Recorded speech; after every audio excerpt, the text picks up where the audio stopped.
Hi, Colin. Very well, thanks. How are you?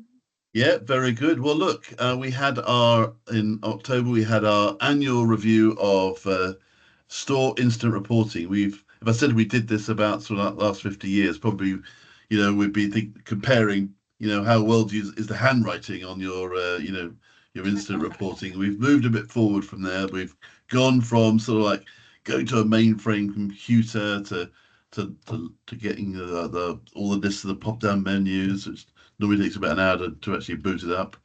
And we've actually moved to some more digital reporting. So we had about 40 retailers on the call, and some of the biggest retailers in the world, in fact, reporting how they had transformed productivity, um, but also enabled and unlocked some new capabilities that Yeah. are really delivering some value for the retailers. So I just wonder whether you could share your notes on what you thought were takeaways, perhaps for the retailers who weren't able to be part of it, and what again some of the go forward ideas are. Yeah, definitely. I mean, as you say, it's such a fast-moving space now. I feel like the evolution that we're seeing in incident reporting, it's just leaps and bounds, and whether that's an internally built system, whether it's third party, the level of innovation is incredible. I'm someone who uses data day to day, and one of the frustrations that I have found in the past with retail is that you ask some of these questions around, what are the trends that you're seeing, and it's almost, oh, well, I think the issue is, but now we're seeing really credible, robust, actionable data being produced. And how exciting is that? I think one of the really key things that came out of this was around, how do we streamline processes for inputting the data? Time is money. We want to make it really simple for staff.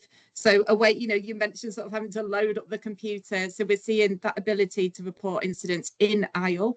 We're seeing, pre-populated input forms, so that ease of use, I think, is really key. And I think, retailers are benefiting from that because they can make really important decisions and know that it's on a solid ground. Well, what was really good as well was a couple of retailers were able to tell us and were scanning the actual products that either prevented from being going out or they detected have been stolen. Again, that's really vital information. So you're getting item level. Um, Yeah.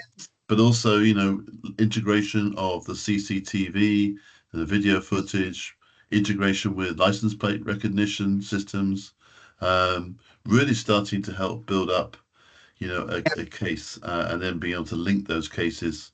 Um, but also, I think to your point, you just again, there's lots of things here to unpick, but that sort of ability to be able to use this data to engage the CEO and the board, Yes.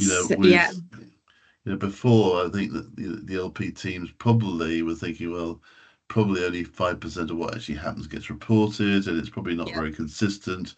It's not data that we'd probably put in front of the CEO or the board because it's a bit flaky.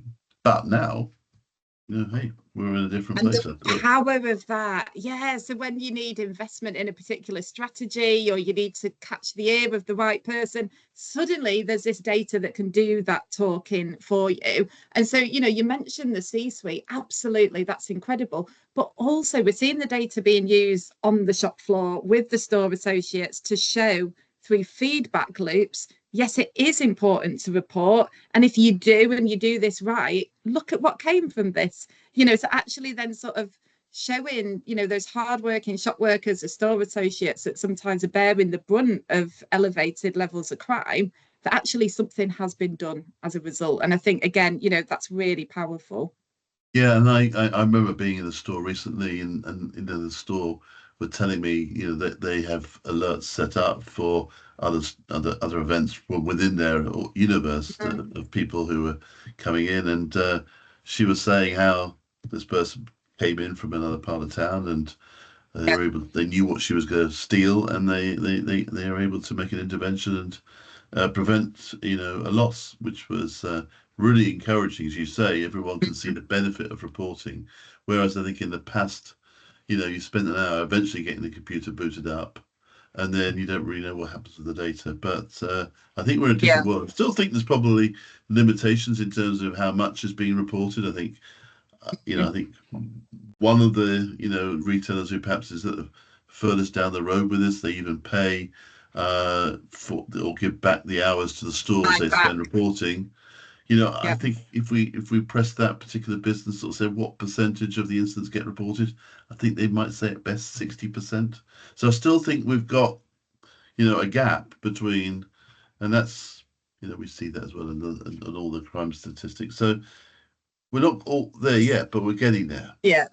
Yeah, definitely. But I mean, if you compare that against police recorded crime, in England and Wales, it's thought probably 3% of incidents are being reported to the police. So if you can begin to get 60% being reported internally, that's a huge amount of visibility on, your high risk perpetrators, your repeat offenders, and being able to share that across the estate, because we know a lot of these offenders, they'll travel to commit offences all over the country, and I'm sure that's the same in the US and across Europe, that you have these persistent offenders. So yeah, it's definitely a move in the right direction, but I can see, there's still a way to go. And I think, one of the observations you made and we saw was that some people were going down their own route and building their own internal capability. Some have built, borrowed or bought from a third party or from multiple third parties. So I think there's going to be a time when we get to say, well, hang about, we've all got these different systems. Can someone tell me how we can join all the data together, even though you've got, so I think that's something that I know that Lisa Labruno, who leads RELA, which is the North American Trade Association. I know she's got a really big field experiment, and that's something that they're facing into 3 or 4 different incident reporting systems. How do you make it one set of data? Yeah, it's got to be possible. And for me, that it's fine having different incident reporting systems, when law enforcement typically say that they're system agnostic, they will take data however it's going to be reported to them. But I think in order to have, that really broad overview, we need to think of what that plugin essentially looks like to be able to crunch it in a way so that we have this universal view. In terms of what is happening, that's when you do begin to take down, the big organized criminal gangs that hide in the shadows. You'll be able to then enhance the visibility on them. Well, yeah, and then I think you've got the sort of whole opportunity around facial recognition, the use case around the watch list, and that opens up more possibilities if used in the appropriate way. And I think that's what retailers are looking to do, to use it appropriately and within the rules, But certainly the idea of automating what's, that whole recognition of prolific offenders, I think has got some legs, in terms of being a reasonable approach that means that you almost, have that conversation with the prolific offender before they've even got into the store and before they've even caused trouble, which is far easier than as they're running out the store trying to tackle them rugby style, with 30. So as I know that you're often doing on a Saturday afternoon. Yeah. not at all, but I think that we've got an array of sort of new types of interventions from store incident reporting that can be connected up to maybe facial recognition. And that's the thing, isn't it? And I think that's where we're moving as an industry. It's about integration, rather than being sort of separate vendors of, very specific products. How do you bring them together in a way that the impact is greater than the sum of their parts? And I think that's what we're going to begin to see in the future years, is that integration piece. And I think, it's a really exciting space. There was one thing actually that came up in the meeting that I thought was really innovative. So one of the frustrations, or when you have retail and law enforcement sort of going head to head, police often say, the retailers aren't reporting the crime correctly. So the call handler hears, there's a shop theft incident taking place, and so it's not prioritized within law enforcement. And one of the retailers, they have a function within their store incident reporting system that it nudges the person to actually report it correctly. So if they mention a weapon or a threat or violence, it pops up and it says, are you sure that that's a theft? Because it sounds like a robbery, and here's the definition. And I think that's really smart, because I think it will begin to show the severity of some of these incidents, that they can't just be dismissed as a petty shop theft incident, that actually there's violence, whether threatened or actual use of violence. So yeah, that really was interesting for me. Yeah.